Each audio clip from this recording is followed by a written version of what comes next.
I'm Logan Crawford, and right now on Spotlight, we're delving into a pivotal moment in American history with Dr. J. Mack Hargis, author of It Isn't Always Black or White, Reflections of a High School Principal During Nashville's Integration. In his powerful book, the doctor shares firsthand experiences from the turbulent period of school integration in Nashville, shedding light on the challenges, complexities, and triumphs faced by educators during this time. With unique insights from his career as a principal, this is a must-read for anyone interested in civil rights, education, and leadership. We're delighted to have this very talented author join us here today on Spotlight. We thank the team at Atticus Publishing for helping us put him in the spotlight today, and we ask viewers like you to support authors like him by subscribing to our channel and by purchasing his amazing book. The links are below the interview. Doctor, thank you so much for being our guest today here on Spotlight. It's an honor for me to be with you. Honored to have you on the show, sir. This is your history. It's the history of the South, and it's American history of what happened during the period of integration in Tennessee, in Memphis specifically. Tell us a little bit about your role at the time and how you handled it. Well, it first started, I was a coach, and that's basically what I really wanted to do. And just a few days, say weeks, before school opened, the judge handed down an order for us to desegregate or integrate, whichever way you want to look at it. And it turned everything upside down. A lot of schools were closed out. The school that I was at was phased out, and they sent me over to another school, a McGavock High School, which was just opening. And it was a large comprehensive high school. It's going to hold it's built for somewhere around 2,700 students. We had two predominantly white schools already programmed to go there. And the judge sent Cameron High School, which was an all-black school, in, and it was just sudden. And so it caused a lot of confusion and problems. What year was this? 1971. 1971. Okay. So it's 1971. The school gets this court order that's going to integrate the schools or desegregate the schools, like you said, depending on how you want to look at it. These kids had gone to school with predominantly whites and predominantly blacks their whole educational careers. And now they have to come together and live in harmony. The best laid plans of mice and men don't always work out as we plan, right? It must have been a little difficult finding harmony, at least at first, because of the sudden change in circumstances.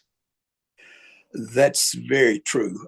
Anytime you go into an unusual situation, you usually stay with people you know, so you can stay in your comfort zone. And so we had, it was Two Rivers and Donaldson, both white schools, but they didn't like each other because they were rivals, but they were forced to go. Then we have Cameron High School, which is all black, a good school, had won a couple of state championships, basketball championships, and they were brought in, and they didn't like anybody. So it was a very difficult time for everyone to feel each other out. We're bringing two cultures together because even though we live in the same area in the same town, we do things differently. Yeah. So that's basically what happened. You were a coach during this transition? I was a coach. They transferred me from the Lytton High School where I was, and I was a coach at that time. The next year, I went into administration because basically I wanted to be a coach, but when you take all of the schools and put them together, you have less high schools, so you have less positions. And I was only been there about 5 or 6 years, so I did not have the seniority to push anybody out and get a job. So I had to change my career plans. They were basically taking three schools and consolidating them into one. That's particularly that particular area there. Now there were other schools throughout the county. The same thing happened. That would be difficult even under ordinary circumstances to take three schools and combine them into one. Like you said, there's rivalry between the athletes, white and white. I mean, they're not looking at race at that point. People have different ways of doing things. They have different comfort levels, comfort zones. Their little, their little groups that they're of peers. So what was it like at that point? Let's look at the bad points and let's look at the good points. What were the troublesome times at the school? Were people getting into fist fights? Tell me about it. We had a few fist fights. We had a knife occasionally, not very often. But the people did not know one another. So one of the things, in my opinion, that helped us a great deal, you can't force people together unless there's a reason for them to be together. So we asked the executive principal if we could try to have a intramural program. And the basketball intramural program, we had to figure a way to make sure we didn't have all black or all white teams, because that could cause a racial problem right there. So we had them to sign up, and we divided all of the students that were interested in playing basketball by alphabet. And we, by doing that, we put 7 people on a squad. And the teachers, God bless them, came in and coached these teams and with no pay, and did an excellent job. But when they started playing together and you're divided by alphabet, you've got to play together, and you've got to co-op together, and you've got to get to know the other person that you're playing with. And I think that was one of the first things that helped us, because they suddenly realized, he's my team player. He's not all that bad. And so we started seeing a little more interaction between races at that time. That was a great idea.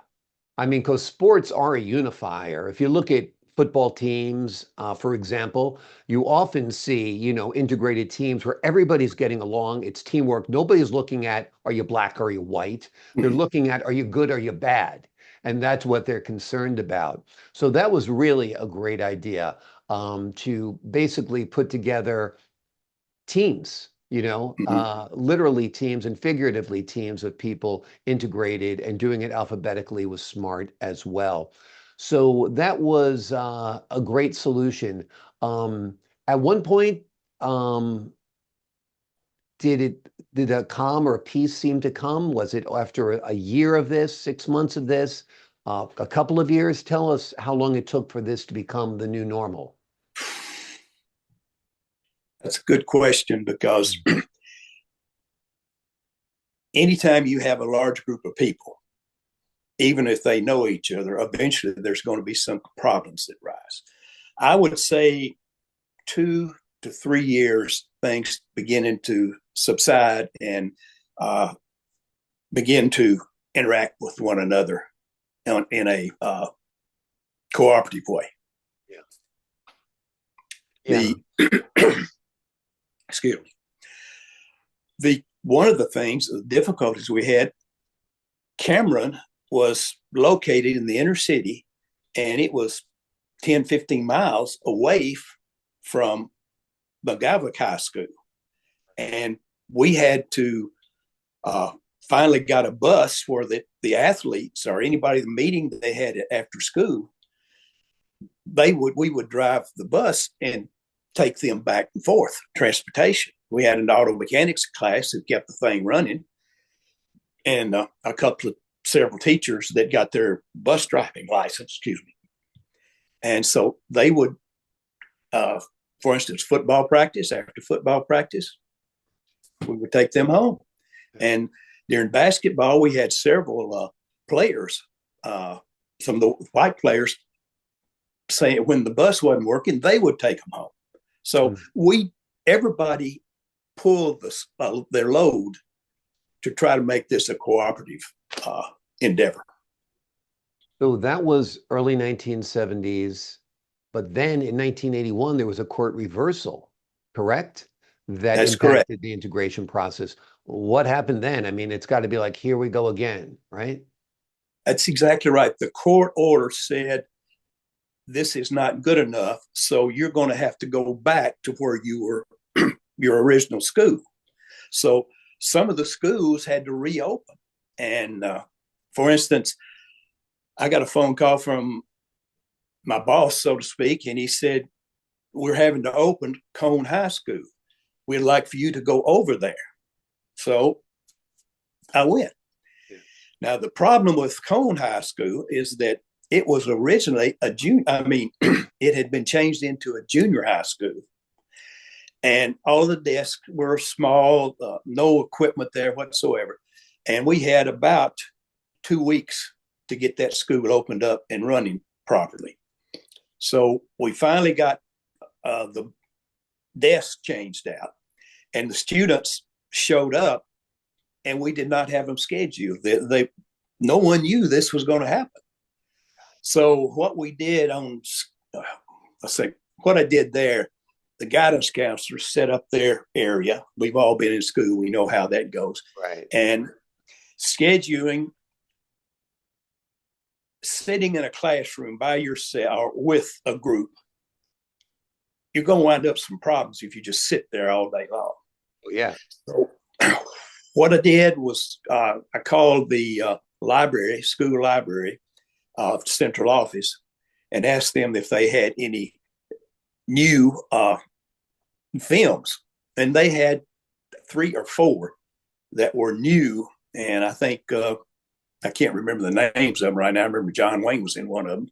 But we brought that over. And while one class was registering, the other class would go into the auditorium, and we popped some popcorn for them. And then when the movie was over, they would come back and then go to register, and they would put the others in there. So that's basically how we got it done in about 3 days, which was phenomenal. Yeah. So I was really proud.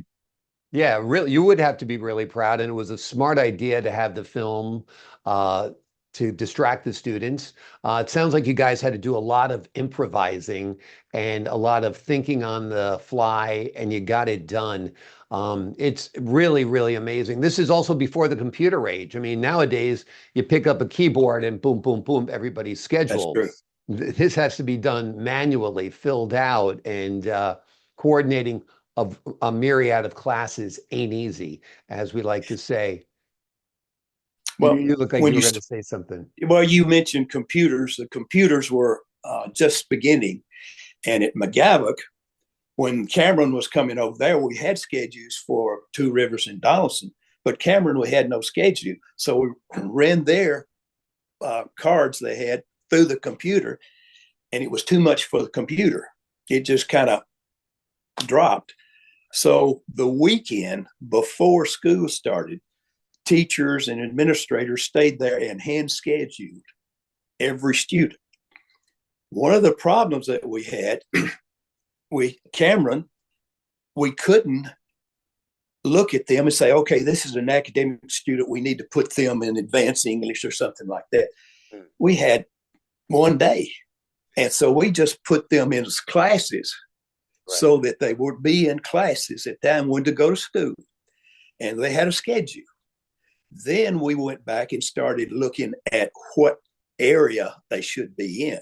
And there were some students that got a little upset because they were put in woodworking, so forth, and they thought they should be in physics, what they should have been. Right. Exactly. The computer messed us up. Exactly. Yeah, they're thinking they should be in calculus. Instead, they're in shop. And they were offended by that. Amazing stuff, amazing era. Great that there were wonderful educators at these schools at this time, like yourself, who are willing to go with the flow and do what was best for the students. You know, managing schools by court order is far from ideal, far from ideal. And you guys had a lot of curveballs thrown at you, and you did a wonderful job. This book, folks, is amazing. It's an important part of history that you need to know about, and this is a firsthand account.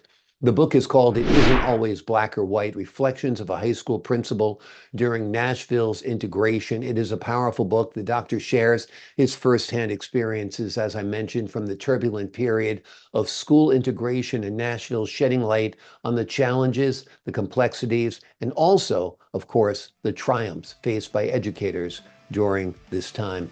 Doctor, thank you so much for joining me here today on Spotlight. My pleasure. Appreciate it. Thank you. Great having you on the show. To the folks at home, I'm Logan Crawford, thanking you for your time this time. Until next time on Spotlight.